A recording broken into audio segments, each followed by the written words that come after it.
So if you're wondering when you're going to get paid a dividend from the different companies that you own, all you have to do is pay attention to 4 different dividend dates that I'm going to explain right here. And those dividend dates are issued for every single dividend out there on the market. So every single time a company declares a dividend, you will have those dates available for you for all of the different stocks and the different companies that you own.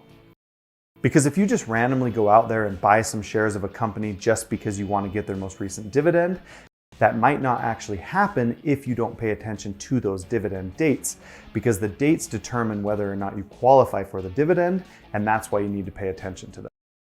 Okay, so as far as the dividend dates go, I want to explain this as simple as I can, but I still have to explain what they are. So the first one that you're going to run into, this is called the declaration date, and this is really important here because this means that a dividend is going to be issued.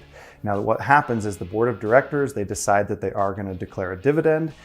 They're going to tell you how much that dividend is going to be, and then they're also going to give you a few more dates that are really important as well. Now, the first one is going to be called the ex-dividend date. Think of it just like an X. Now, I'm going to explain more on this later because this is actually the most important date to pay attention to, but think of it just like the X or the last day that you have to get on the books. Now, the next date that you're going to have is called the record date, and this is always going to be one trading day after the X date. So the record, you have to be on the books in order to be paid out a dividend. Just think of it like that. And then the last date, this is the day that we actually get paid. This is the payment date, and it's usually a couple weeks to a month past the ex-dividend date, and that's usually how it occurs. Now that you understand the basics of the 4 different dividend dates, let's go back and talk about the ex-dividend date, because this is the number 1 date that you need to pay attention to as far as knowing for sure if you're going to be issued a dividend or not. Now think of it like an X, like I said earlier, the X date.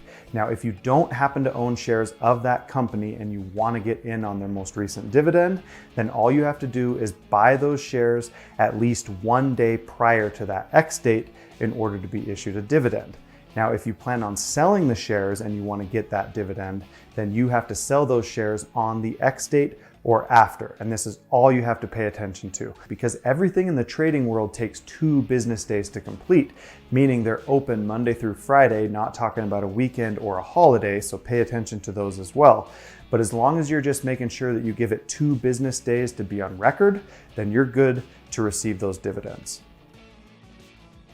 So as an example here, pretend that a dividend was declared at the beginning of the month, so the 1st of the month, and then on the 15th, that happens to be the ex-dividend date, and then on the 16th, that's going to be the record date, and then on the 30th, that's going to be your payment date.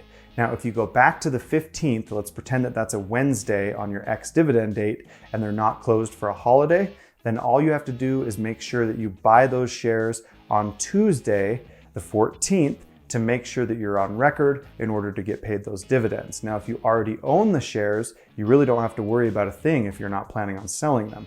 But if you do plan on selling them and you want to get that dividend, then just make sure that you're doing that on the 15th on the Wednesday or later in order to be issued that dividend for that current dividend that's being paid out. Now, if you want to know how to find these specific dividend dates, you can usually just do a simple Google search for the company and the dividend, and you can find that information.